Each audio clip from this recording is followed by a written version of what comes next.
Americon Industries presents Urchin's Gambit, an Empire of Resonance audio novella by Levi Jacobs, narrated for you by the author.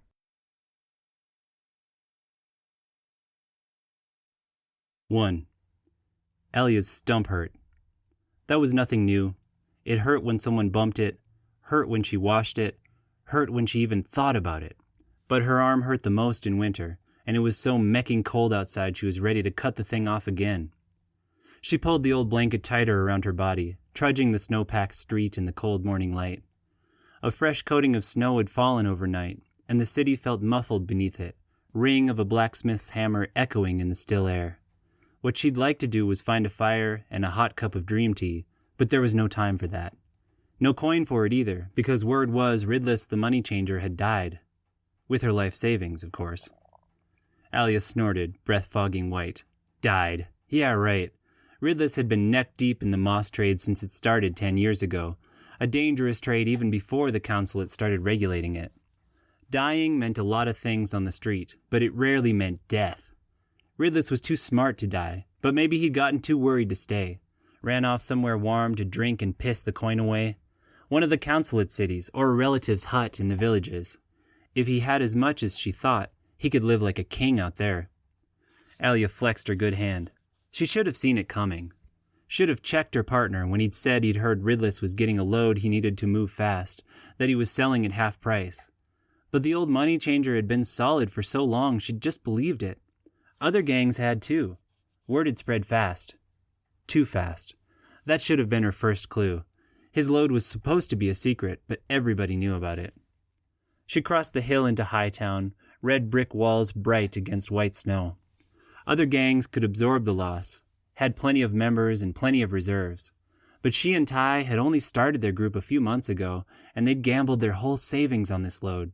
If this didn't work, it was going to be a long, miserable winter. Unless she found Ridless. Aelya turned onto his street, air sharp with wood smoke. The old man hadn't survived this long without being crafty.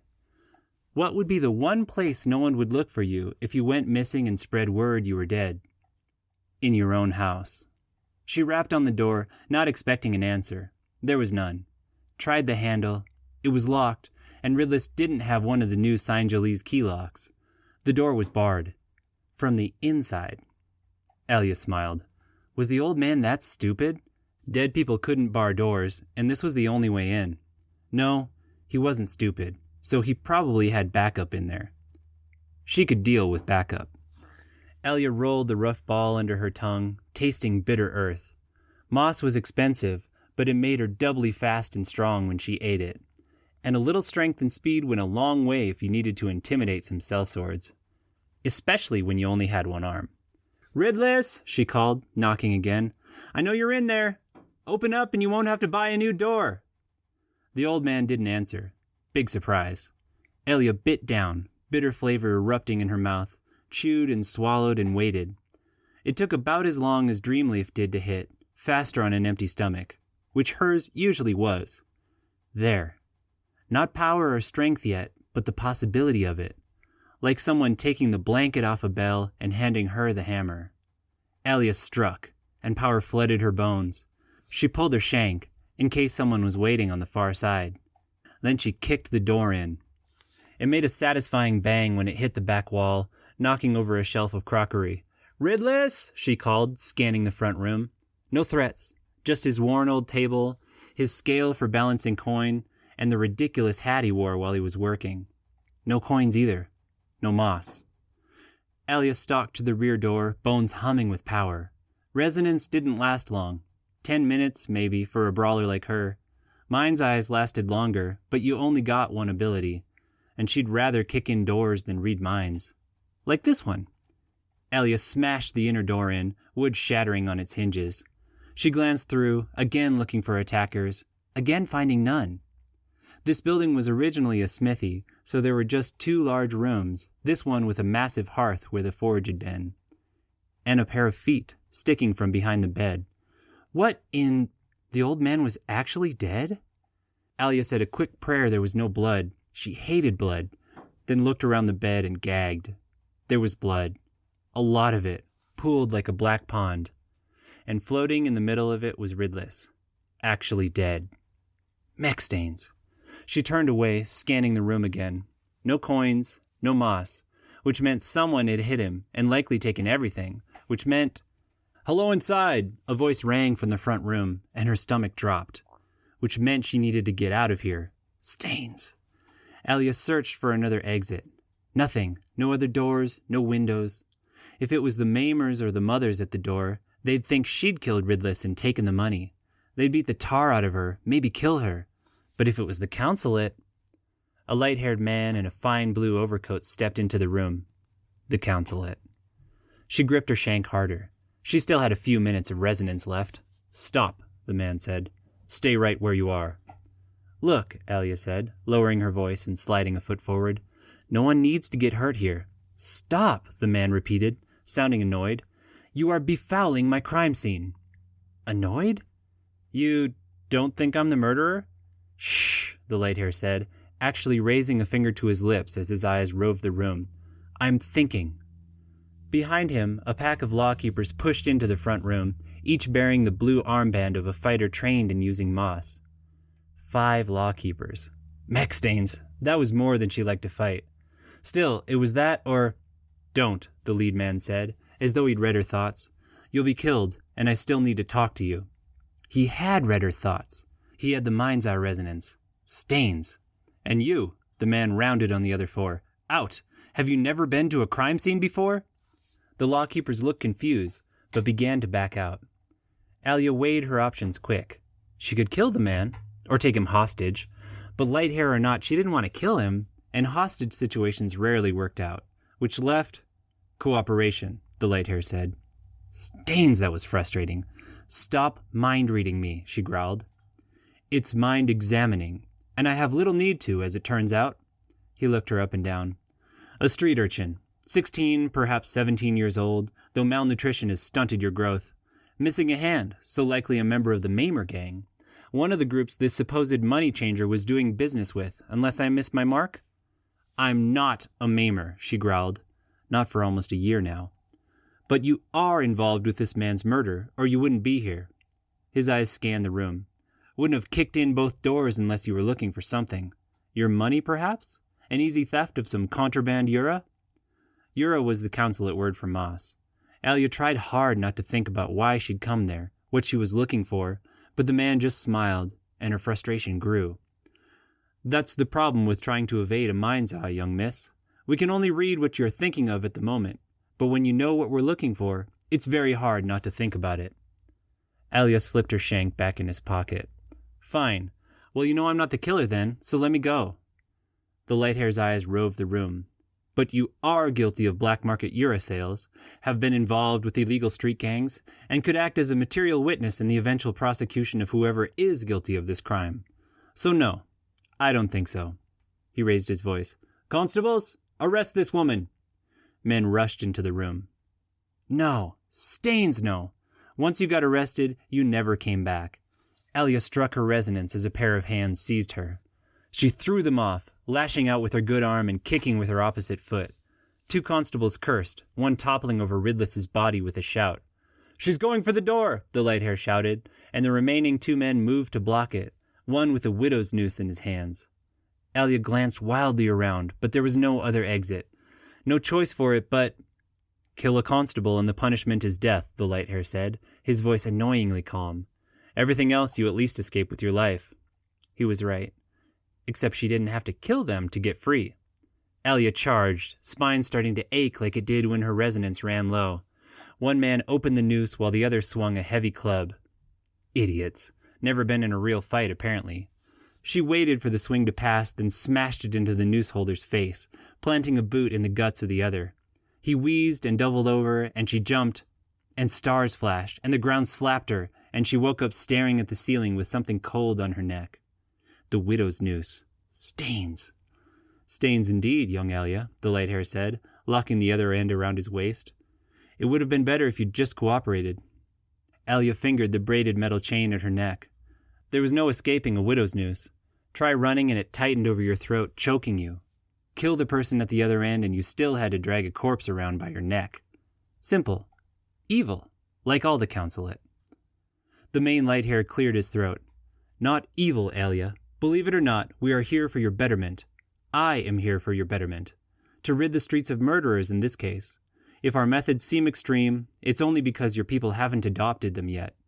Efficient, I like to think. Now hush, you're interrupting my thinking. I didn't say anything. Stop mind-reading me if you're trying so hard to think. Mind-examining. Now shush. It was annoying, but they already had a noose around her neck, so Aelya shut up. Suspect foul play, Inspector Conrad? A new light hair asked, coming into the inner chamber. Inspector Conrad's back went straight. He probably wanted to scold the man for interrupting his thinking, but Aelya saw the new guy had a lot of fancy buttons sewn to his waistcoat.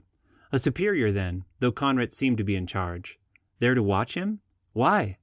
Could she use that somehow? Get out of this mecking noose? Conrad cleared his throat. If you'll examine the angle of the thrust into the victim's breast, sir, along with the bruising on his arms and the distinct lack of a bloodied weapon, yes, I would say this was more than a suicide. There is also the matter of the mark on the wall. He pointed to the severed fist chalked on the wall. She hadn't noticed it before. Fancy Coat rubbed his gray beard. A gang thing, then. Though prophets piss if I can make heads or tails of their symbols. Maimers, sir, Aelya said, perking up. He was clearly the one with the power here. Maybe he'd let her go. And if not, she was still happy to cause trouble for the Maimers. Her old gang could get shattered for all she cared. Fancy Coat turned and casually cracked her across the face, then barked something about street scum she couldn't hear for the ringing in her ears. Aelya straightened, working her jaw. Okay, never mind Fancy Coat. Inspector Conrad, then? She thought fast. He was a mind's eye, so... I can make you look good, she said inside, trying to shoot her thoughts at him. Was that how it worked? Help you with stuff like identifying that gang sign. But then you have to let me go. From my cursory study of local customs, I believe the girl is right, sir, Conrad said, though I have my doubts that any gang would claim its own act in such a manner, as it would lead other gangs to them. Fancy Coat spit, his saliva beading sickeningly in the smeared mess of Ridless's blood. The real question is, how'd they get in? You said both doors were locked before she got here? That was my theory, Mr. Superintendent, and a read of her thoughts confirms it. He looked the room over again, giving her a meaningful glance. A sign? Did he hear her offer? Was he accepting? Fancy Coat Superintendent grunted. Then how'd they get in? I'll need some time to develop a theory, sir, he said, examining the remnants of the money changer's kitchen. He didn't know. He needed a theory, which meant if she could come up with one... Aelya looked around too. One door, barred from inside. No windows. Dead man. Big room, bookshelf, bed, cooking hearth. That was it! They flew in through the hearth, she thought at Conrad. This place used to be a smithy, so the chimney's big enough to fit through. Conrad glanced sharply at her, and she suppressed a smile. Remember our deal, she thought. I help you, you help me. Still the man kept examining items on Ridless's countertop, peering at the wall behind a dresser. Did he not hear her? No, he definitely heard her. So he didn't believe it? Maybe he thought wafters couldn't fly that high. The chimney went up at least 30 paces. Maybe the Councilate didn't have wafters with resonances that strong. But she knew at least 3 locals who could do it. Ty and 2 of the Maimers. Conrad looked again at the chimney, then straightened up. It's possible they came through the chimney, sir. The chimney? That's impossible, Conrad. The thing has to be 40 paces high. Conrad shot her a glance, but he'd already put his neck out. Just tell him what I told you, stupid, Aelya thought at him. He grimaced. There are locals who can waft that high, sir, and the bore of the chimney would be sufficient for a body to enter and exit, especially the slighter frame of an urchin who may not have reached full growth. He gestured at her, and Aelya grit her teeth. She knew she was small. Did he have to keep bringing it up? Fancy Coat rolled out his lower lip. An interesting theory. Work on that. I have a meeting with House Coldforth to get to. Keep me informed, He left, and the tension visibly went out of Conrad. Aelya smirked. Gonna let me go now? The light hair flushed and looked out the door, where the other lawkeepers were sucking up to Fancy Coat. Hardly. Your little trick could have seen me embarrassed in front of my new boss. New boss. That made sense. But it didn't. It made you look good. You're welcome, by the way. Now take this thing off my neck. Conrad looked back to the room, scanning the walls. He wasn't a particularly handsome man, but his eyes were sharp, like Ty's. No, but I won't send you to sentencing immediately. Thank the ancestors. She wasn't going to the mines. At least, not yet. But the man had the gall to act like he was doing her a favor? Typical light hair, huh? Get what you want, then forget where it came from? Conrad glanced at her. I never agreed to your little ploy. But you would have looked like a mech stain in front of your boss without that little ploy, right? I would have thought of it eventually. So arrogant. This was why she hated light hairs. Okay, so what's your grand theory then? Think the Maimers did it? Conrad squinted his eyes. It is one possibility, yes. You've said they have the only two wafters capable of getting through the chimney, other than your friend. And my friend is innocent. You could read my thoughts all day on that one. New gang or not, she wouldn't involve Ty and the others. I did read that. But why would the Maimers claim their own work? Maybe they all do. Maybe that's how gangs work in this city. He said he was new here. Maybe he was that new. Let me go and I'll tell you. His eyes unfocused. No, I can see from your thoughts they do not. And you think it's a setup. Damn it, you can't just keep reading my thoughts like that. I can, actually. But the more useful you are to me, the longer you stay out of the mines. Aelya narrowed her eyes. Are you saying our deal is on? I'll consider it. Tell me more about your setup theory. Can't you just read it in my head? He sighed. Even my resonance doesn't last forever, and I'd rather save it. Humor me. Well, for one, you'd be stupid to claim something like this. Leave the knife, and the only explanation is suicide because both doors are locked. Why go to the work of sneaking in and then leave your mark when you could have just hit him in the street? Yes. And? Was he testing her? Seeing if she was worth keeping around? Fine. The bigger thing is killing him and then spreading the word all over town. The light hair frowned. I got my information from secure sources. She snorted. So did I. And figuring the walk from your department versus where I live, looks like we heard about it at the same time. A little convenient, isn't it? It is, Conrad said, staring at the chalk markings on the wall. Still, we'll have to go and see. Fear struck her, a cold knife in the belly. Go where? Where else? He asked, taking up the chain that connected to her neck. To the Maimers. Aelya set her feet. No, I can't. I didn't leave on good terms.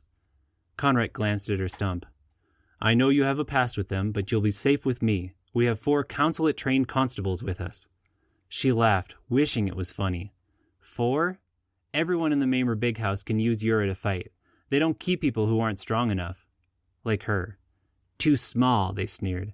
And you thought you could be gang boss? Focus on the present. All that mattered now is she couldn't go back. They'll have 15 or 20 fighters at home, hard fighters, raised on the streets. And you think 4 constables will stop them? That, and the rule of law. That almost was funny. Do you know what Maimers do to people they don't like? I can infer from the name. The man was either fearless or an idiot. No, that's what they do to their beggars. People like me, she waved her stump. I'm talking about the people they don't like. He turned for the door. Then we'll just have to make sure they like us, won't we? 2. Her stump started aching as they left the house, but it wasn't the cold. It was the Maimers. Conrad was an idiot if he thought they could just skip in and shoot off questions. She thought again about trying to run, or stopping cooperating and just going to trial.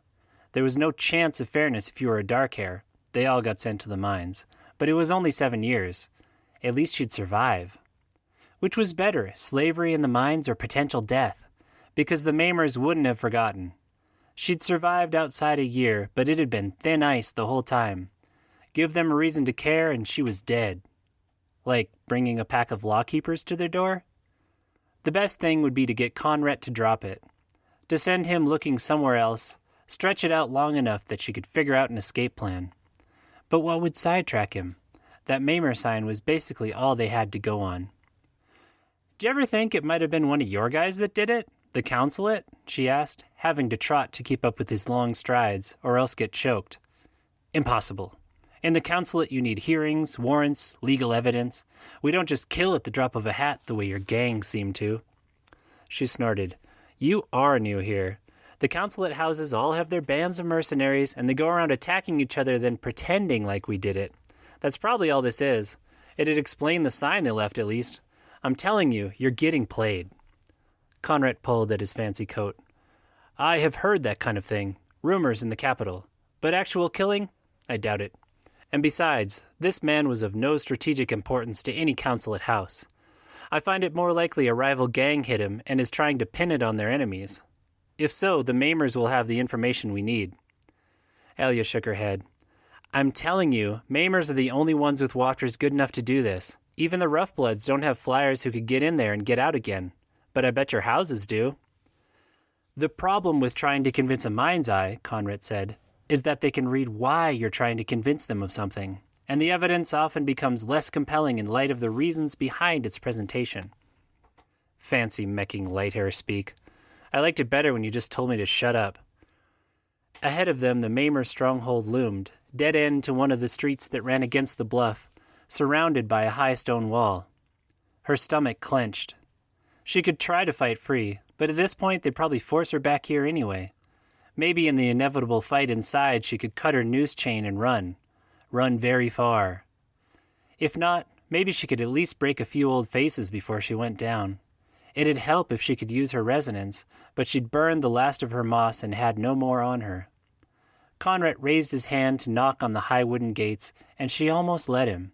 But if he died, she'd just be stuck with a corpse to lug around when she ran, and she was out of moss.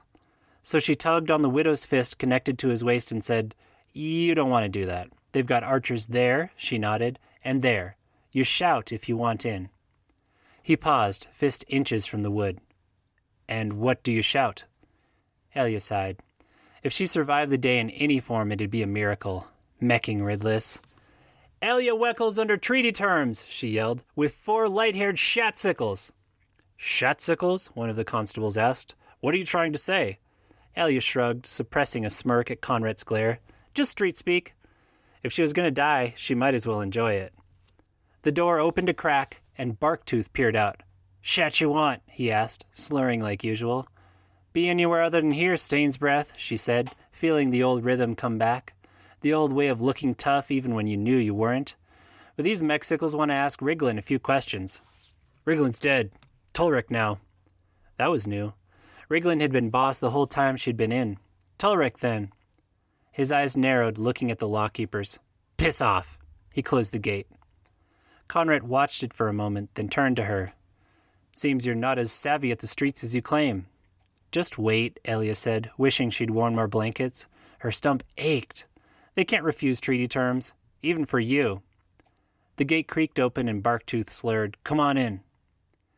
It was like walking backwards into memory, or nightmare. Rows of wood shacks lined the walls, dung fires smoldering and beggars off duty peering out at them, then ducking back in. She'd been one of those. Spent a miserable winter freezing and starving in that third room while her stump healed. Straight ahead, the mansion the Maimers claimed rose up, grand despite the bricks missing from its face and the sag to its wide stoop.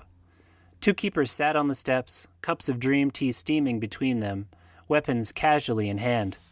Carlos, Aelya said, nodding to the taller one, trying to ignore the bile in her stomach. The memory of him trying to run her through that last day. How goes? He hawked and spit green into the snow. About what she'd expected.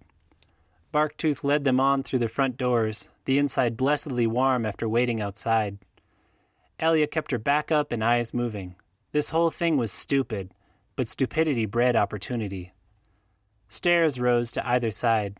She had only been up them once and didn't want to remember it. Straight ahead, the hall opened into a grand sitting room with real glass windows overlooking the bluffs to river bottom and the valley beyond. Tulrik slouched there in a high-backed chair, Riglin's old chair. He had his back to the windows, and rows of jars lined the shelves behind him. Family heirlooms, they called them. Her hand was up there somewhere. Aelya Weckles, Tulrik said, fingering the knife in his hand. But the last person I thought I'd see here. Who's the fish hairs? Conrad's back went up at this, but his voice came out just as cool.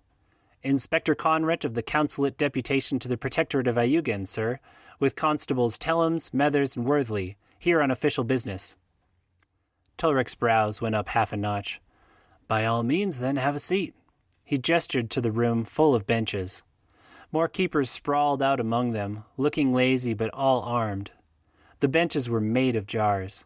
Ancestors, but she hated being here. No, thank you. I intend to be brief, Conrad said. Last night a money changer a few blocks from here was murdered in his room, ostensibly for his coinage or the yura he kept on hand for illegal dealings to groups such as yours. We have reason to believe you were involved in that murder. Do you have any response?" It was an idiot's way of trying to find anything out, except for a mind's eye. Conrad squinted as he spoke, and she imagined him reading Tulrik the whole while, seeing into the gang leader's mind. To the light hair's credit, he didn't flinch. "Money changer?" Tulrik asked. "Don't know anything about it." "Ridless," Aelya put in. Tulrik looked at her for the first time, and she immediately wished she'd just shut up. Why didn't she just shut up? "I'm having a conversation here, Cull. Interrupted again, and I might have to notice you brought 4 shatting councilates into my sitting room." "Right. Mouth shut." Conrad frowned, apparently not noticing the interaction. "And you don't know anything about a large amount of yura the man was said to have brought in, likely stolen from House Alston?" Tulrik toyed with a fluted glass of dream tea. "Can't say as I do." "Okay, good. They don't know anything," she thought at Conrad. "Now let's get out of here while we can." "Would you mind," the counselor said instead, "dropping the defense you are using against Mind's Eyes?" A smile tugged at one side of Tulrik's lips. "I would, actually. No law against it, last I checked." "Not yet," Conrad said. "It would just make things easier." Aelya looked at him, widening her eyes. "We really need to go now. You won't solve anything if you're dead." He squinted at her, and she prayed he was finally seeing how dangerous this was, that he'd drop it. Instead, he said, "Aelya, which were the 2 wafters you thought capable of getting down the chimney and back again?" Her stomach dropped. There it was. She not only brought these men to Tulrik, but now he knew she'd given them information too. "Carless," she said, voice barely coming out. "Carless and Enwith." "Carless and Enwith," Conrad repeated. "Could you bring these men forward, please?" Tulrik shrugged and waved a hand, though he shot her a look of loathing. Great. Escape this or not, the Maimers would be after her. The mines it was, then. If she could even get there. Someone ran to get the wafters, but fear carried her out of the moment. She was doomed. What was life actually like in the mines? Worse than the Maimers? Could she escape them somehow? Didn't seem like anyone ever did. The wafters came and Conrad grilled them, eyes squinting the whole time like he was peering into their brains. Probably was. Ancestors send the Maimers only came after her. Ty could handle himself, but their gang was just kids. Actual kids. Too innocent for all this. Like she'd been, a couple years and a lifetime ago. Conrad stopped talking, and Tulrik raised his eyebrows. "Well, got what you need?" "They were employing the same defense you used," the inspector said, voice flat. "Might be they don't want you peeping in on their nighttime doings," Tulrik said. "But I already told you, the Maimers don't deal in moss, and you can check your friend there if you don't believe me." He nodded at her. "It's true," Aelya thought, letting some of her memories play out. "They haven't needed to since the Lighthairs came. You'd be surprised how much coin a stump and a sad face brings in a day. Like I said, you're getting played. Now let's get the stains out of here." Conrad tugged on his impeccable blue coat, but made no move to leave. "Very good. One last thing, if you don't mind. Constables, search the place. Look for any suspicious amount of yura or coinage." Aelya's eyes bulged. She couldn't help it. She barely kept her words mental. "You're sending them away? These are the guys protecting us, remember?" But Conrad made no move, simply holding her chain in his hand like he thought she was going to try running. Like she'd make it anywhere in here. The constables spread out, one of them rummaging through the sitting room, drawing glares from the keepers there. Tulrik eyed her. "So, Els, working for the Councilate now?" She jerked at the noose around her neck. "Hardly call it working. You've moved up in the world." When she'd left, Tulrik wasn't even second in command, but gang shakeups could be like that. Tulrik shrugged. "Things change. You know you're dead, right?" Conrad stiffened at this, but it was no surprise to her. Almost a relief, really, after all the dread. She was dead. Good. That was settled, at least. "Figured." He chuckled. "That's why you wouldn't make it as a keeper. You just lay down at the first sign of danger." Her good fist clenched. It wasn't true, and he knew it. She'd tried to take the entire keeper-beggar system down when she was here. But no sense arguing it now. Shut up and maybe they'd leave it at just her. Maybe she could still get into the mines. By the time she got out, someone else would have replaced Tulrik. "Boss," a voice came from behind her. Aelya turned to see Carlos, the lanky wafter with a couple keepers behind him. "How long these fish stains going to be in our stuff?" Tulrik gave him a flat stare. "Long as I say. Why?" Carlos shrugged. Just wondering. It was more than just wondering. Aelya knew that from old instincts formed sleeping in the shacks outside. When you were on the bottom, you learned to read every sign from everyone above you. Carlos was testing the gang boss, pointing out his weakness and letting Conrad in. Angling for position, maybe, to move up or even replace Tulrik. That was the life cycle of a gang, a long war of politics followed by a short war of blood. Or sometimes the opposite. The constables finally came back and reported to Conrad. He turned to Tulrik. Everything looks fine. I apologize for the use of your time, sir. Wouldn't expect anything less, Tulrik said. But if you're looking for who hit Ridless, you might do better asking your friends. I don't take your meaning, Conrad said, but from his stiff tone, Aelya was guessing he did. Coldfirth, Gallia, Alston, the council houses. I'm getting tired of bluecoats showing up here trying to pin all their mech on us. We're an upstanding community member, all right? Giving all these orphans a home and protection. It's your boys in the big houses doing the dirty work. Conrad's face had gone entirely cold. Thank you for the information, and for your time. He nodded to the constables and tugged on her chain. There was no need. The sooner they were out of there, the better. Carlos gave her a cold stare as she walked past. Was he trying to replace Tulrik? Would killing her be some part of that? She could just see him talking up how weak Tulrik was to let her live, how he was going to be a strong leader, the same scat every upstart spouted when they were trying to take over. Except Carlos was too late. Tulrik was already planning to kill her. You know you're dead, right? He probably just didn't want to do it in front of a lawkeeper. Her back itched the entire walk down the street.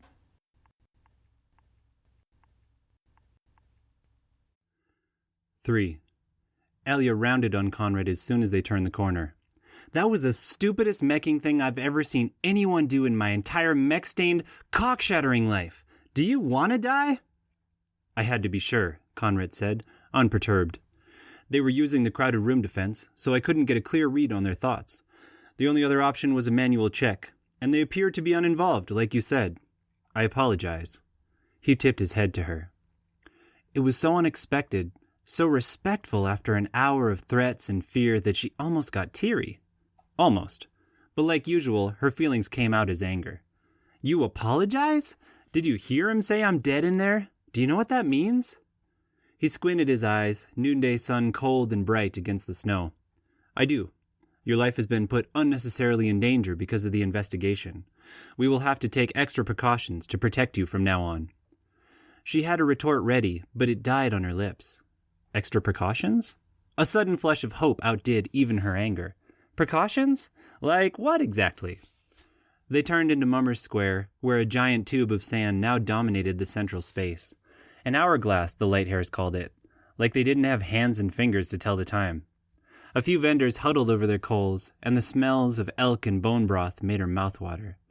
Standard procedure is 2 constables guarding you in public, and a secure location until you're safe, or in this case, until sentencing. Sentencing. Protection until the mines is what he meant. And what about after? The Maimers want me dead. They'll have ways to get to me in the mines, too. She wasn't sure if it was true. Not much word came out of the mines, but it was likely at least. His oiled leather boots crunched on the packed snow. I'll look into it. Typical. Like I said, take what you want, then forget where it came from, huh? He jerked her chain to a halt and leaned in.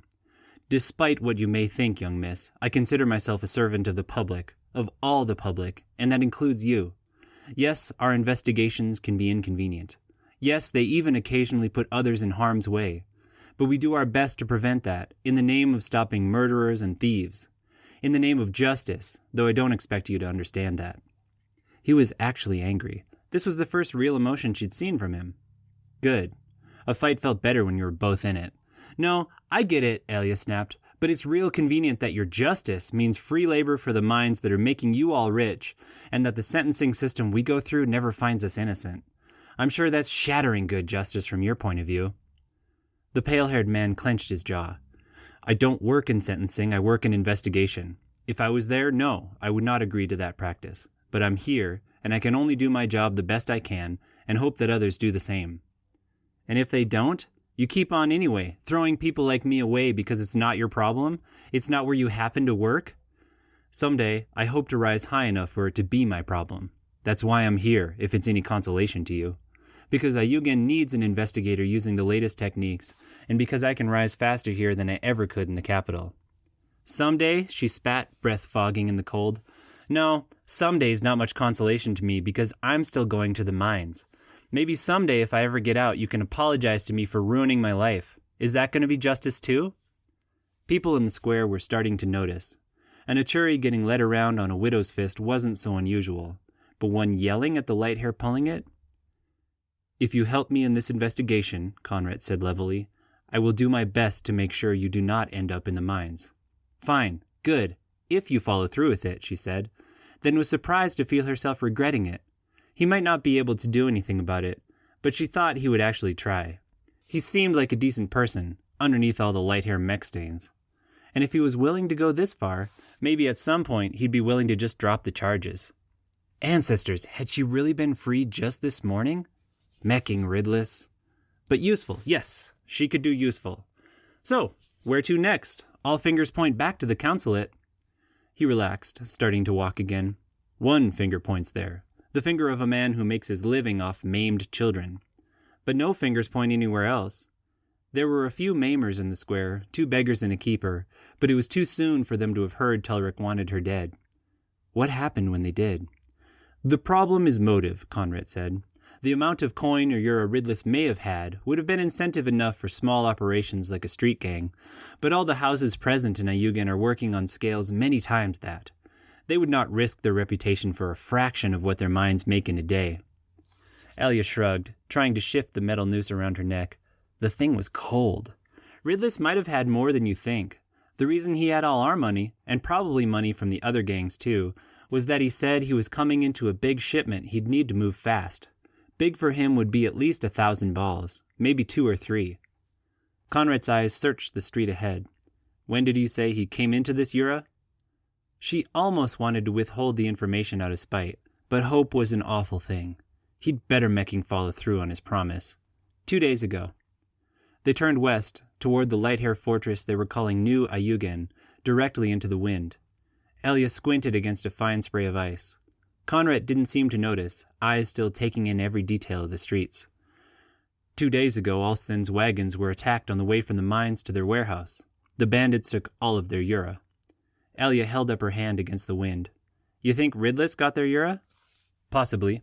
I'm told houses occasionally get raided like this, so they've taken to dyeing their Yura. Yellow, in Alsthen's case.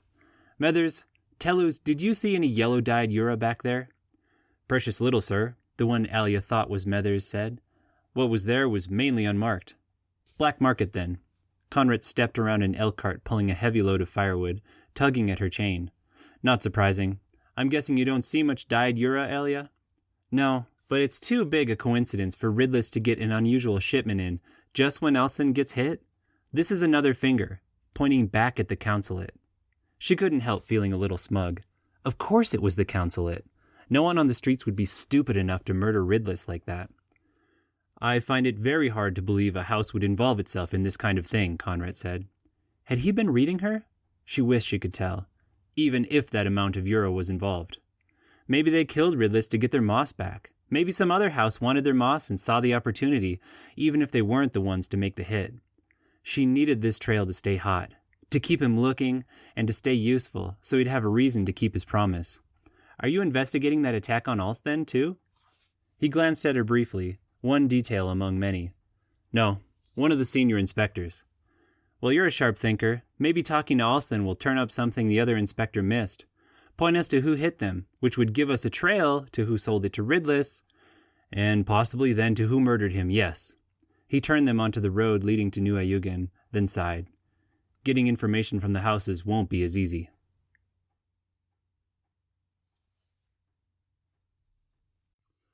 4.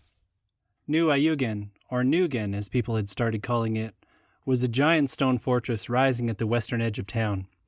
The Lighthairs had already built fancy mansions in town and along the river, but as the money rolled in, they just kept building bigger things until they started this.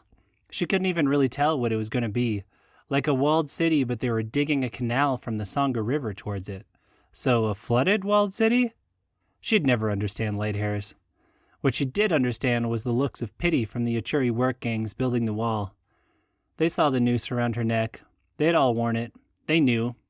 It felt better somehow to feel that kinship, even if the whole thing was a giant spreading mech stain. Would Conrad keeping her out of the mines mean a work crew like theirs? The inspector led her through the thick stone gates, jagged top wall rising 15 paces or higher here, tapping his coat medallions at the men on duty. She hadn't seen inside since the wall started going up. There had been just a few buildings then. Now it was like a city of glass, strange, flat-roof buildings with colored glass windows everywhere, connected by long iron bridges like the ground was too dirty to walk on. Probably was for them. Conrad told off 2 of his men to get an official report on the Alston theft investigation, and another to go file the papers for her arrest. Aelya kept her mouth shut. Of course he did. He might be a good man, but he was by the books. Maybe if she could get her hands on the warrant. They keep duplicates in the assessor's office, Conrad said. Damn the man. I thought you tried to conserve your yura? He smiled. I just took another ball for the interview with Alston. They took one of the iron bridges, its handrails worked into the shapes of birds and fish and creatures she'd never seen before. At the end of it, a massive wood skeleton spiraled up from the ground. A few colored windows fitted into its base. It was easily 10 times as big as the largest building in Ayugan. Is that where we're going? Conrad snorted. It's where the Councilate's going, apparently. But no, Gallia's building that one, so no doubt Alston will have to build its own even larger one when they're done. We're going this way. He steered her toward a more modest, if still very fancy building, at the end of an arched iron walkway. Normally I would leave you outside, but with the other constables gone, protection requirements mean you'll have to stay with us. Tellums? At least he was taking the protection part seriously. The stocky constable opened the door to a blue-carpeted room full of strange, potted trees and gleaming wooden benches. The air smelled light and tangy, some citrus she couldn't name, and workers clad in blue and orange strode purposefully from one stairway to another, sheafs of papers in their arms. Conrad dragged her through it, pulling a worker aside briefly to ask directions, then marching her up several flights of stairs, each floor more lavish than the last, till they reached a circular room cased with windows, the top of a squat tower. A fat man sat behind a desk stacked with papers, 2 younger women at desks along one wall. He looked up and scowled. Yes, what is it? This our thief? He nodded at Aelya. Looks a little small. Aelya scowled. Conrad cleared his throat. No, a witness under our protection, sir. Yes, I know who you are. The upstart from Worldsmith, come to bring us all into the modern age. The mind's eye. Well, did you find my thief or not? Conrad squinted. He was reading the man's mind. Unfortunately, that's not the case I'm assigned to, sir. Inspector Ulsbeth. Ulsbeth? Good, the fat man interrupted. He knows what to do. So what do you want? Just a few questions, sir. Representative Alston, I assume? Conrad's voice was unruffled, but Aelya had spent too long in the Mamers not to read his small cues, to see the way his hands were working at his sleeves. He was angry about something. Getting interrupted all the time? The fat man nodded and Conrad went on. Do you have any knowledge of a moneylender in Hightown named Ridless? None. What's this about? He was murdered last night. And? You think I did it? I suspect he had possession of your stolen yura. Suspect? You didn't get it back? No. We suspect it was again stolen at the time of the murder. The fat man snorted. Suspect. Doing an awful lot of suspecting for being able to read people's minds. Can you read mine right now? He screwed up his face and stared at Conrad. Conrad coughed. Yes, sir. I would decline if offered. The man guffawed. There you go. That's what you get for peeping where you don't belong. The inspector's back went stiff. I understand there are various opinions about the use of yura in legal work, and I assure you that any evidence I bring to the trial will meet Councilate standards. But in the meantime, as the mines make our other powers more accessible, why not use them to bolster the reach of the law? Alston took a deep draught of the mug on his desk. Because some things are better left unseen, Mr. What was your name? Conrad, sir. Inspector Sem Conrad. Sem. You're on the frontier now, Sem. The Councilate's all fine, but we're not in the Councilate at the moment. We're in a protectorate. And that means not everything can happen to Councilate standards. You get me? Conrad's back was straight as an arrow. I'm afraid I don't, sir. The houseman scowled. Of course you don't. Well, I got nothing for you, Sem. Aelya got him well and clear. Stop nosing where you don't belong. It was a conversation she'd had lots of times on the streets. Did Conrad want to die, or was he actually just this stupid? Neither, he answered without looking at her. Representative Alston, I'll need an interview with your head of security and a number of the wafters under him. The man's scowl deepened. Sure, go ahead. You'll figure it out soon enough. Or someone will figure it out for you. The rules aren't the same here, Conrad. Conrad's back stayed ram straight. Begging pardon, they are the same here. That's what makes the law the law. The fat man just scowled, and Conrad tugged at her chain, interview apparently over. Well, that went well, she said when they were in the stairs. Did you read anything useful? Nothing, the inspector said briefly. If the house was involved in Ridless's death, their head of local operations has no knowledge of it. He wasn't just keeping you out like the Mamers did? Conrad smiled. Your people have had centuries with Yura to learn such tricks. We've had a few years. No citizens I've met know how to do it. That's why my ability is so useful in investigation. He cleared his throat. At least, in Worldsmith it was. They found the head of security, then the best wafters in Alsten's house militia, but they all checked out. You sure they don't know how to keep you out? Aelya asked when they were back on the Iron Bridge streets. Yes, Conrad said, scanning the strange interior of the walled city. The fat man seemed like he had something to hide. Conrad grimaced. There was a prominent case in Worldsmith, one I was assigned to, and that I solved. It had unfortunate consequences for those found guilty, and in return they tried to besmirch my name by involving my use of yura. And? For the world's largest city, Worldsmith can be a small place. The reputation followed me here. I wouldn't be surprised if Representative Alston is acquainted with those I indicted. Pretty high up, huh? Conrad kept his face straight, but she could read satisfaction there. The highest. So, on to the next house? Keep trying them all? The worst they could do was stop, because that meant sentencing.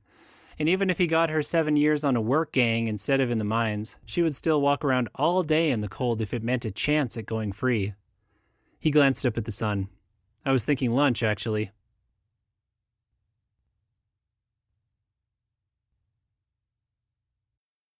Five.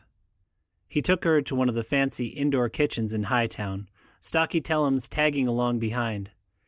Aelya was on edge once they got back in the city, but none of the Mamers she saw made a move, probably waiting until the lawkeepers were gone. Conrad told her to order whatever she wanted. Dumb move. She didn't recognize half the things on the menu, but ordered all the ones that she did. It came out as a steaming platter of food. Several platters, actually. Constable Tellums lifted his eyebrows, settling down at an open table. The place was busy, air alive with light-haired chatter and the clink of spoon on plate. Gonna need some help with that? Hands off. You learned how to eat on the streets when food was around, and this was likely to be her last good meal for, well, maybe ever. She set in. I think the next step is visiting your friend Ty, the inspector said, eating his lamb curry with utensils. Make sure he had nothing to do with it. Stains. I told you he didn't, she mumbled around a mouthful of millet. You read my thoughts. Just to be thorough. You need to keep talking to the other House representatives, she said. That's what Tulric said, and Alston obviously didn't want you looking around. Doesn't that seem suspicious? I still have trouble believing any house would have a vendetta against the Mamers. Unless you remember otherwise? She swallowed a last bite of braised perch. Not while I was there, but they don't need a vendetta, just an excuse. Pin it on someone else. Give all the inspectors a reason to think it was the locals, and then everyone calls it a day. Isn't that what your representative back there was trying to say? Tellums cleared his throat. Inspector? Conrad raised an eyebrow, then a meaty hand fell on his shoulder. Inspector, a voice boomed. Aelya looked up to find Fancy Coat from Ridless's place, Conrad's boss. Superintendent, Conrad said, setting his utensils down. To what do I owe the pleasure? Nothing, just passing through. You arrested this one yet? He jerked his head at her. She's a material witness at the moment, but yes, papers are being processed for lesser offenses. Fancy Coat nodded. And the money changer case? Dead end? No definitive leads as of yet. Would you like a seat? No, House Coldforth has lunch for me. I'm told you interviewed Alston on it?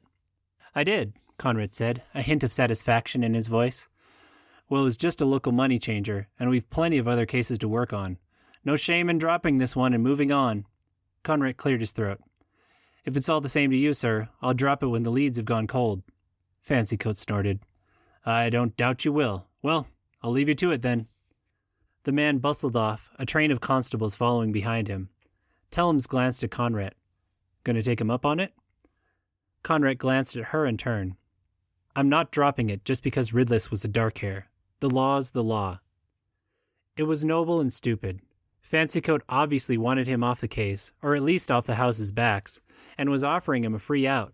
Anyone in their right mind would take it, but that was the last thing that Aelya wanted, so she nodded like it was sage advice. The longer Conrad searched, the longer she had to get free. Sounds to me, she said, like he doesn't want you nosing around in the houses. Almost like he knows something. Conrad's chewing slowed, but before he could respond, Tellums cleared his throat again. He had a way of doing that. Inspector? A window shattered behind him. Aelya's head snapped up to see a large man in a stained leather cloak on the other side, holding a chain whip. 7 more like him stood behind. People screamed. Aelya's stomach dropped. Who is it? Conrad called to her over the noise. The Maimers? Worse, she said, too quiet to hear. It didn't matter. It's the Rough Bloods.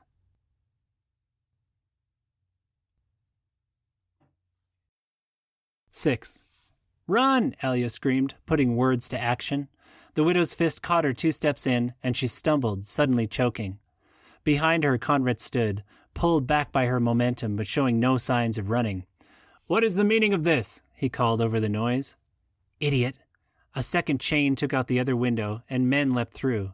The meaning was obvious. The Rough Bloods were all looking at Conrad. Aelya couldn't run with Conrad resisting, so she searched inside for her power, praying she had moss left. Fighting a senior gang like the Rough Bloods was suicide. They were as much mercenaries as gangsters these days, but apparently that's what they were doing. Tellums drew his sword, and Conrad pulled the dark wooden nightstick from his side. No moss. She imagined the bell of power inside, tried striking it again. Nothing. Stains! Sometimes a little stuck around if you stopped using it. A Rough Blood shoved through the fleeing crowd, lashing out with his weighted chain. People said they poisoned the edges, something that froze you up, then made you die slow. Tellums shouted, but Conrad reacted, sliding under the arc of the chain and jabbing his nightstick into the man's sternum. Aelya struck again inside, trying to waken her ability. Nothing. And without her power, she was a kitty in a dogfight. Here, Conrad shouted, Widow's fist tugging her forward as he engaged the next fighter. He threw something at her, a ball of moss. She caught it and swallowed it whole, stumbling over the first Rough Blood, who lay wheezing on the floor. Him, at least, she could deal with. Aelya kicked him in the head, twice, half choking as the Widow's fist tugged her forward.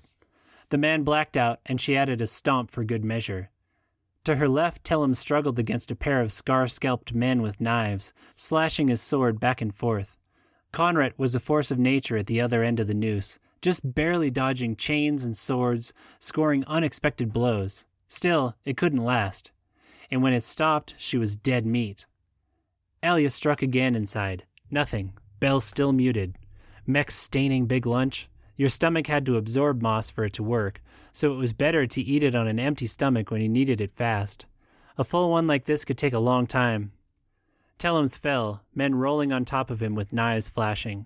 She didn't really give a stain about him, but she'd rather not face the knives, so Aelya grabbed a steaming pot of soup and dumped it on the men, then sank a couple cutting knives into them as they screamed.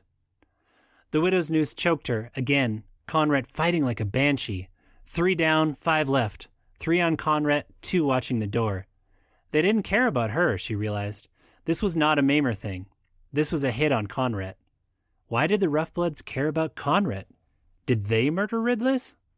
No time. Fast as Conrad was, one of the men got a chain around his neck, and when he went down, she did too, stumbling and choking. She tried her power again as she fell. Nothing, like an open palm on a muted bell. Mech's sicking cock-stained full stomach. She needed power. Conrad was still fighting, nightstick shattered but all the more dangerous for it. One of the 3 on him raised a sword. No way he was getting out of that. Aelya rolled and kicked a table towards the swordswoman. She fell off balance and Conrad sank his nightstick into a different one's throat, pulling it out in a spray. Aelya gagged as something wet hit her. Not now. Ancestors! Imagine it's honey. Just warm, iron-smelling honey. She gagged again. Swordwoman was up, angry, the other one clutching his side but holding Conrad down with a knee to his shoulder. So it was let him die and die too, or risk her neck for a light hair. Mech, stain it. How did she get into this? Aelya got up and ran, reaching one last time for her moss. Nothing. So she snatched a metal tray and smashed it at Swordwoman, catching her more on the shoulder than the face but throwing her off balance. Aelya kicked the kneeling man right where he was holding his side. He screamed and more blood flowed, but that didn't matter. Conrad rolled up and delivered a nasty series of blows to the Swordwoman's neck, then did the same for Sidebleeder. They stopped moving. The two at the door hesitated, looking at the destroyed kitchen, then ran. "Tellums," Conrad said. "Horse. He's been hurt." They pulled tables and bodies off the lawkeeper, but he was a lost cause, blood pumping sluggishly out his stained blue jacket. Aelya gagged and turned away, losing her lunch from millet cake to elk steak. "Should have done that earlier," she muttered. Conrad didn't reply, still crouched over Tellums, but he'd stopped pressing his hands against the wounds. There were too many. The inspector's chest heaved. Aelya stood back, wanting to give him space, but there was only so far you could stand in a shattered kitchen with a widow's noose around your neck. "He was a good man," Conrad said finally, standing up. "He deserved no part of this."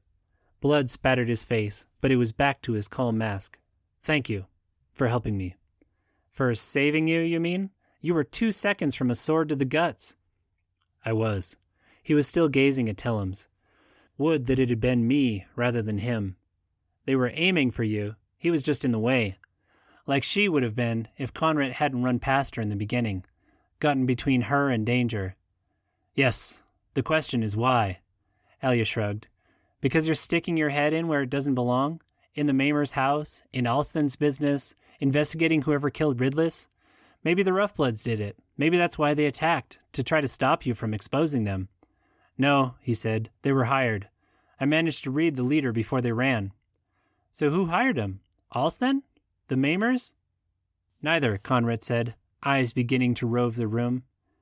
"It was a man named Arkless."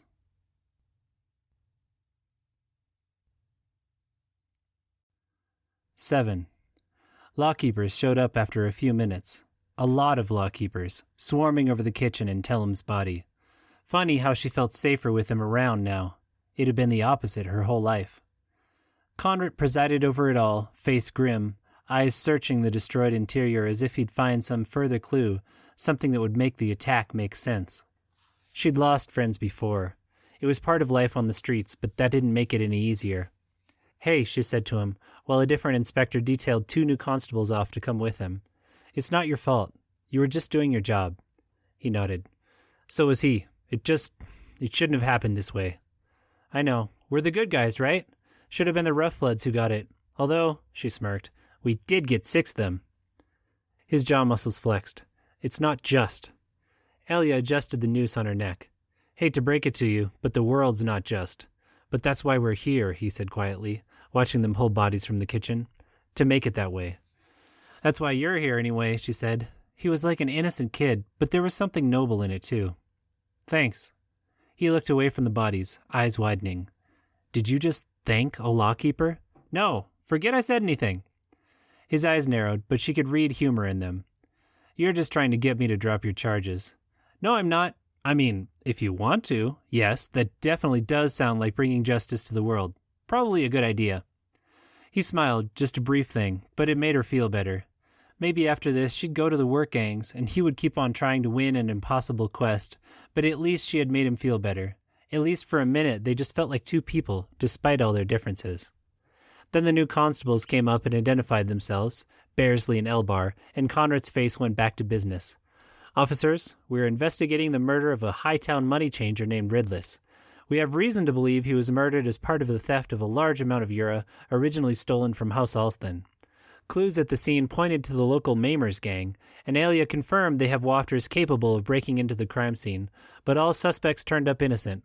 Likewise with anyone in House Alston." "Do you think it was just the gang that attacked, sir?" the female one asked. Bearsley. Conrad shook his head. "They were hired. In the preceding fight I managed to read their thoughts.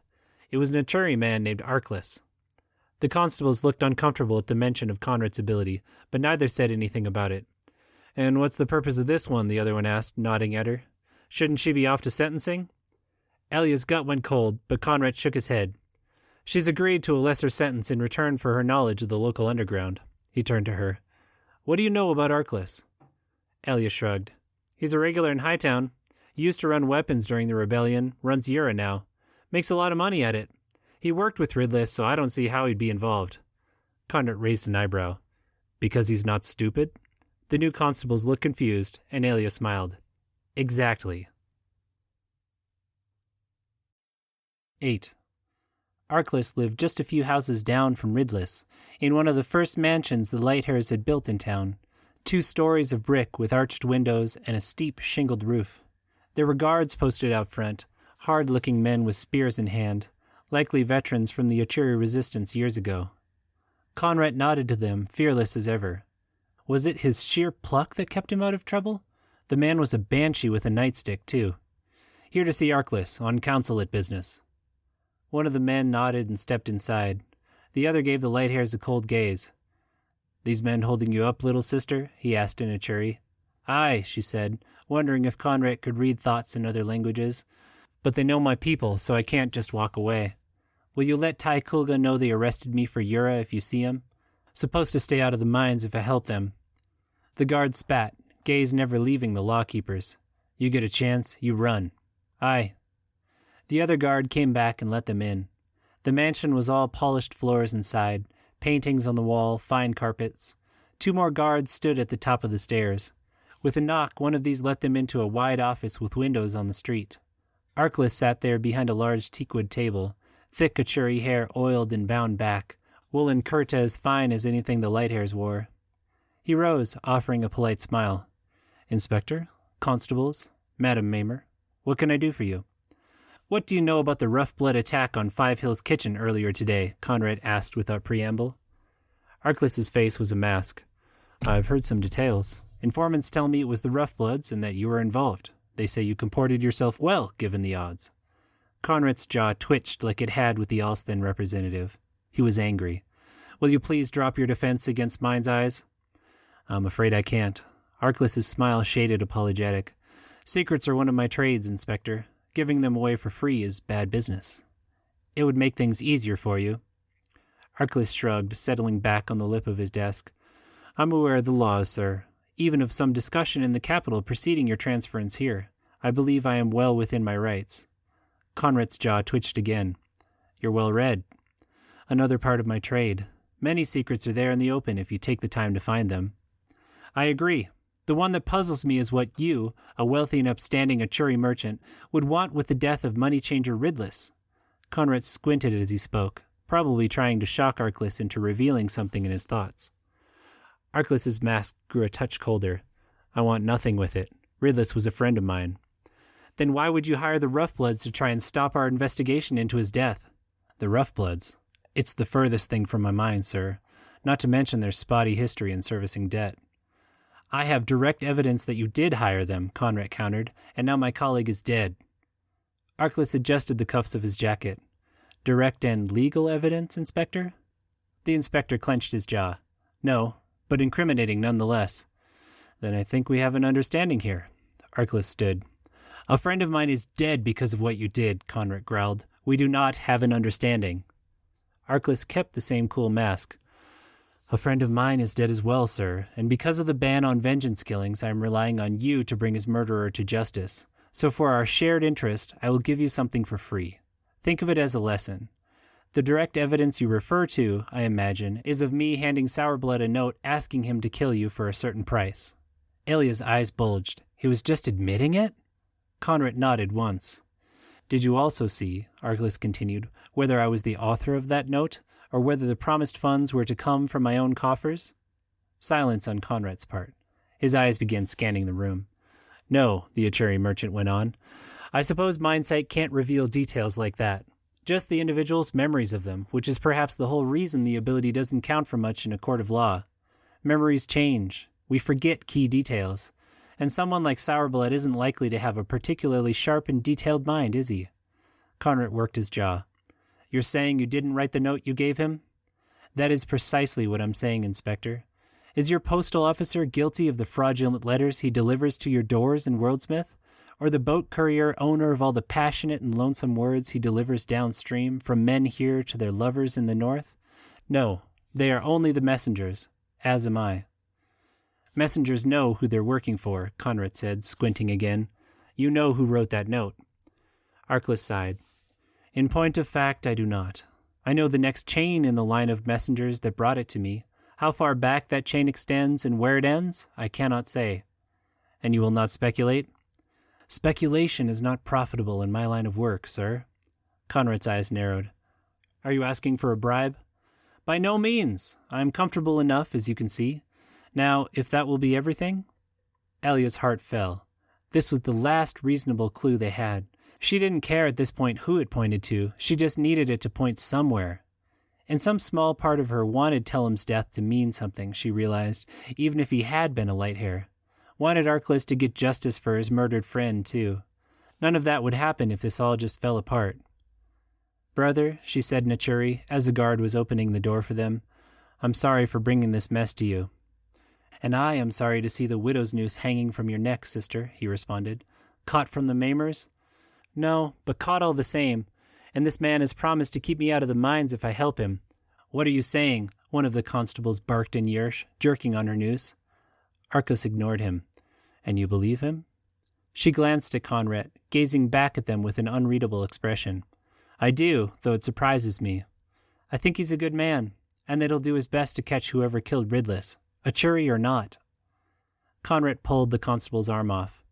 Arkless looked between them, mask still up. In that case, someone else might have told you to ask at House Coldforth. Someone else, understand? She broke into a grin. Perfectly. Thank you. I owe you. He stepped back. Ridless helped me when no one else in this city would. Made me what I am today. If this man can bring justice to the murderer, that'll be payment enough. Then in Yersh, good day, sirs, and Prophet guide you on your quest. When they were back in the street, Conrad scowled at her. What are you grinning at? She gave him a disbelieving expression. You know. Don't tell me you weren't mind-reading us the whole time. I preferred to call it mind-examining, and no, I wasn't. Did you learn anything I couldn't? I might have. You're not going to like it, though. He looked back to the street. I don't have to like it. That's not what this is about. Coldforth, she said. He said to ask at House Coldforth. Impossible, sir, Constable Bearsley cut in. She's trying to lead us off. Probably struck a deal back there. I used to work for Coldforth. They wouldn't hire a gang. Conrad turned to her. On what basis do you make this claim, Constable? On opinion alone? Bearsley hesitated. They couldn't be behind this. They murdered one of ours. Yes, Conrad said, turning back toward New Ayugan. Yes, they did.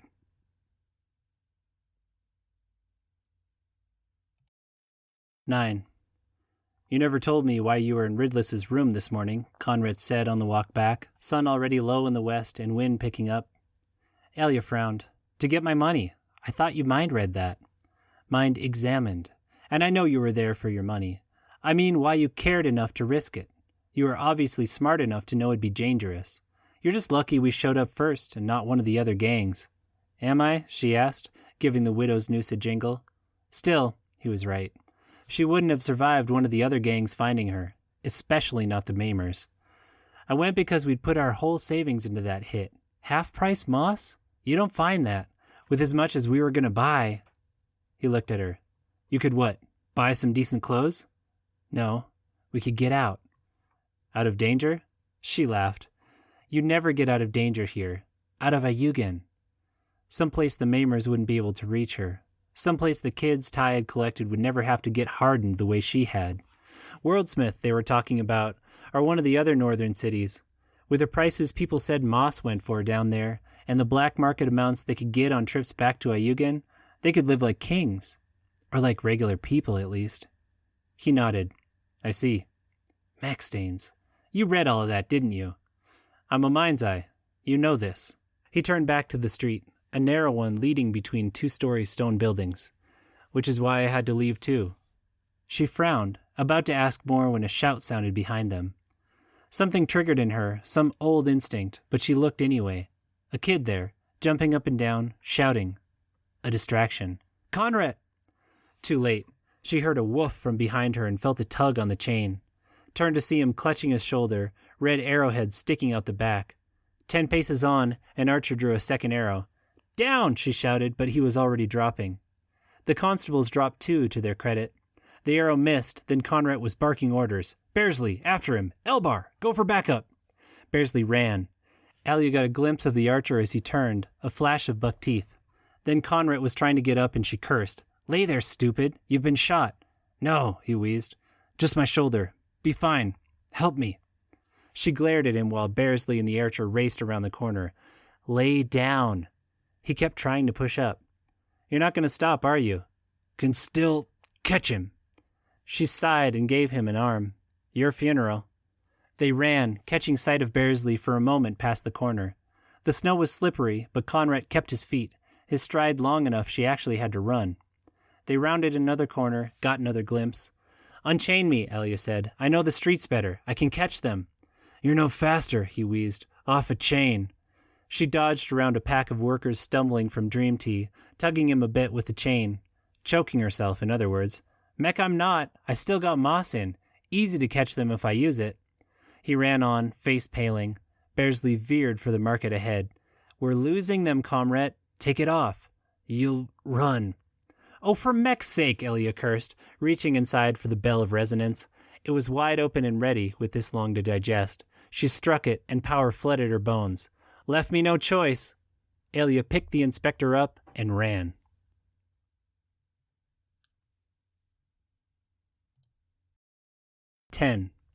It was a merry chase, complete with slipping in the snow, smashing through 3 market stalls, and pounding past Bearsley, who went face first into the snow when she saw her boss thrown like a canvas sack over Aelya's shoulder. Conrad, for his part, was quiet and kind of wheezy. Aelya did her best to ignore the hot drip of something on her hand, focusing on her balance and her breath and her knowledge of the streets, trying to predict where the archer would go next. They stayed in Hightown, which made it easier. River Bottom was a total rat's nest. And on the straight streets it was only a matter of time before her speed and strength caught them up. The archer tried a last move, spinning and coming back at them, but Aelya was ready.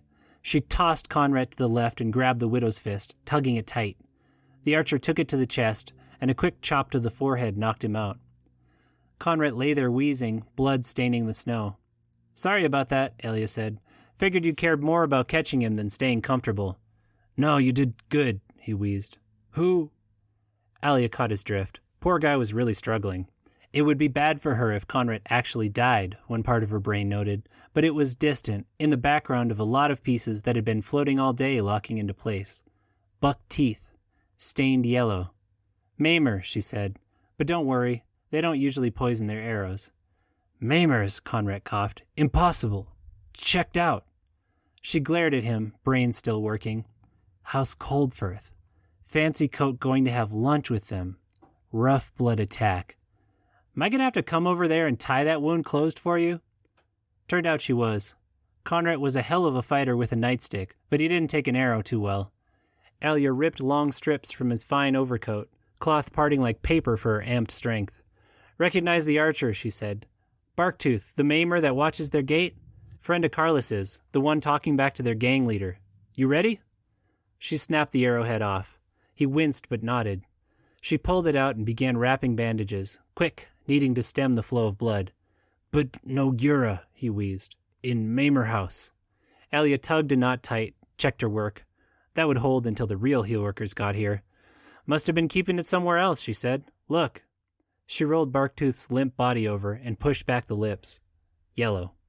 Yellow dye, he wheezed. Alston. No, she said. Or yes, but no. Then the lawkeepers arrived and cursed and redid her bandages and shot glares at her, except Bearsley. Aelya tried to stay out of the way, which was again hard with the widow's fist only being a pace and a half long. Barktooth woke up and tried to run, but refused to say anything once they had him down again. Conrad looked better after a couple minutes to recover and a long draught of dream tea. You read his mind? Examined his mind, but yes. She knew he was feeling better from the peeve in his tone. Then you know we're going to need backup. A lot of backup.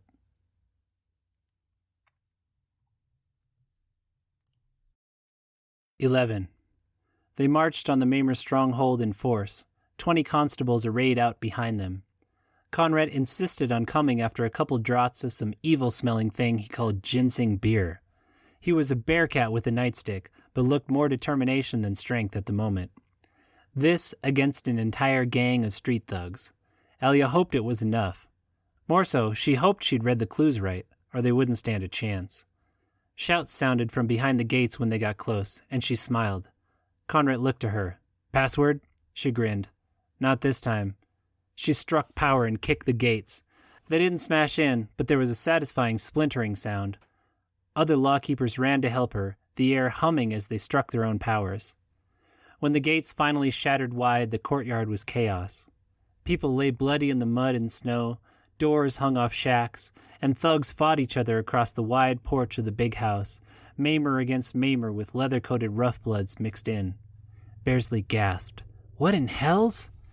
"It's a coup," Aelya said, clapping her on the back. "No big deal." The constable turned to Conrad. "Orders, sir?" Conrad raised an eyebrow at her. Aelya grinned again and raised her voice. "Okay, shatsickles, anyone missing a limb is innocent. Focus on the ones with yellow teeth." So far, the thugs within were ignoring them. "And if you can't do that, kill 'em all." This wasn't how she'd planned her coup, but she'd take it. The lawkeepers ran forward, not in a mob, not yelling like a gang would, but in a tight, focused group. Aelya ran with them, moss renewed with a new ball, ready for a fight. She hated feeling afraid, hated the maimers for rejecting her when they should have seen the promise, seen her strength. They'd see it now. Her band smashed into the thugs on the balcony, who noticed just a second too late. Aelya punched one of them in the teeth, yellow teeth, then ran on into the house as battle swirled around her. It was even more intense inside, shouts and cries echoing from upstairs, blood smearing the floor, heavy thuds from the main room. Still, it was the smell that hit her hardest. Embalming fluid, sharp as the day she first smelled it, the day they took her hand. The memory had always made her angry, and the powerlessness was worse. Now she could finally do something about it. Lawkeepers swirling around her, Aelya charged the main room. The floor was a mess of shattered glass, the benches overturned in knots of battling keepers, air alive with the hum of power. Aelya found the nearest knot, Soka and Wensley. Of the two, Wensley would be the traitor. She smashed a full jar into him, then grinned at Soka's stupid expression. "How'd you know?" he slurred.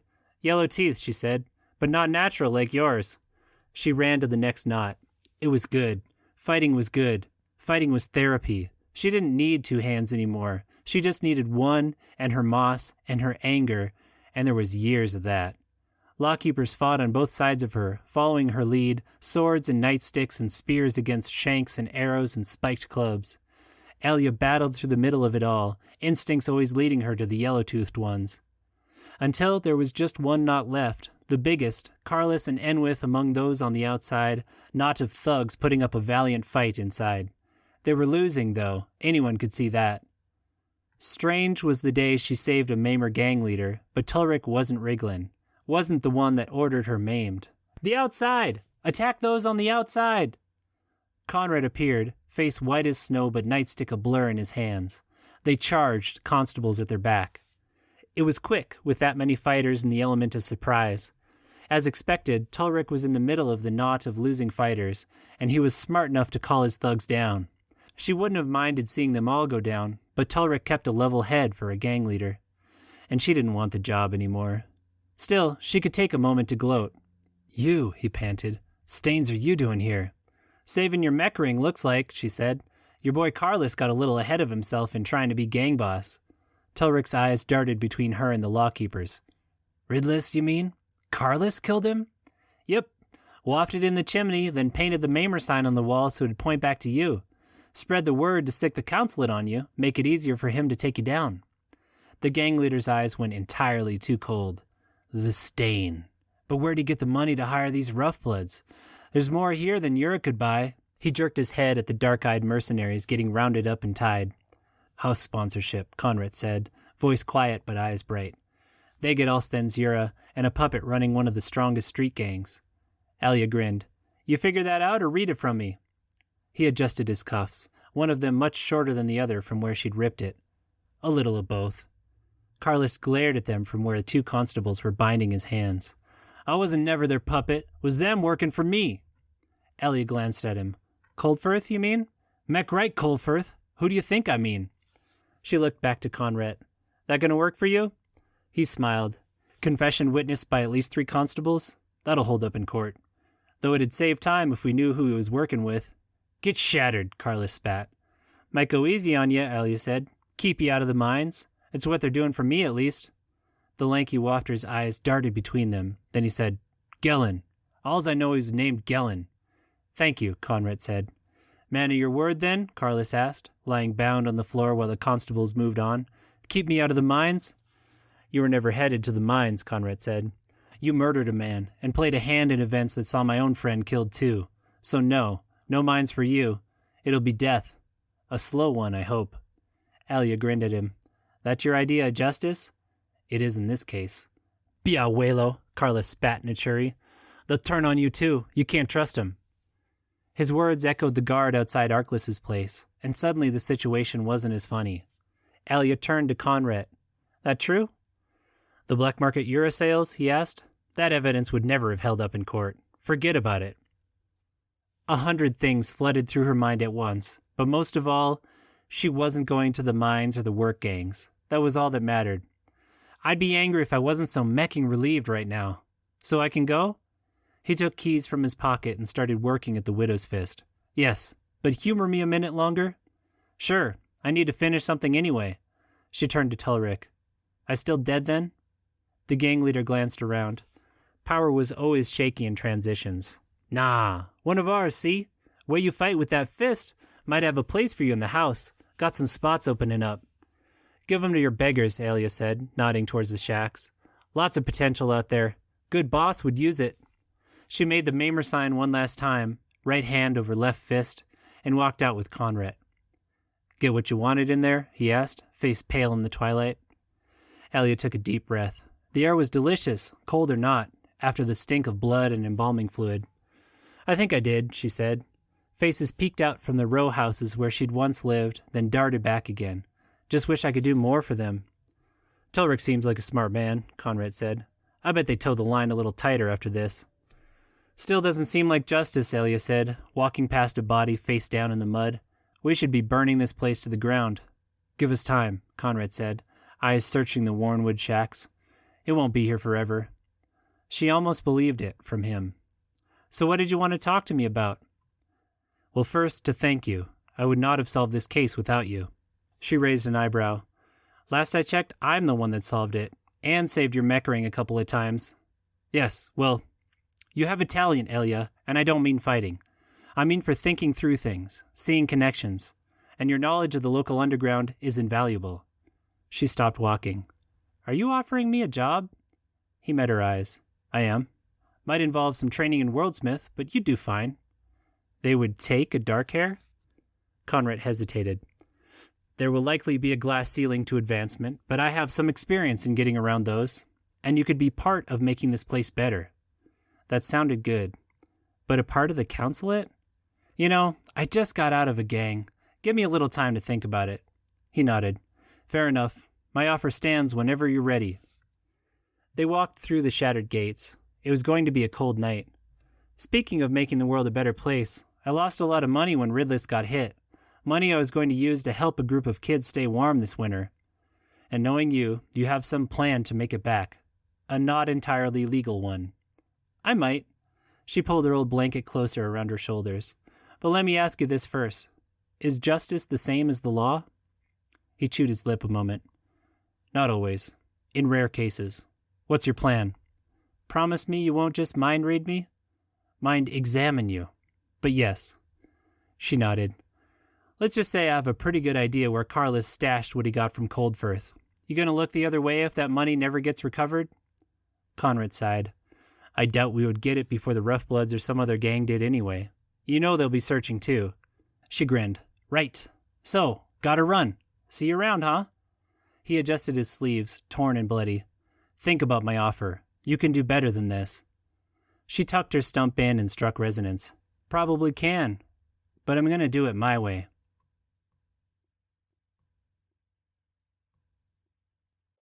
Note from the publisher. Thanks for listening. For more of Aelya's adventures, you can check out the full Empire of Resonance saga, available wherever fine books and audiobooks are sold. Or for another free audio novella, Thief of Smoke and Sorrow, go to www.levijacobs.com/free.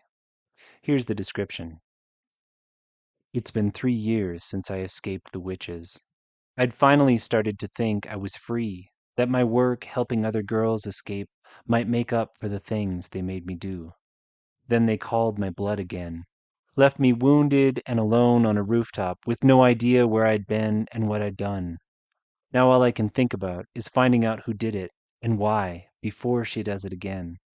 And if facing the witch behind it kills me, better that than live in fear. Get it today for free at www.levijacobs.com/free. Thanks for listening.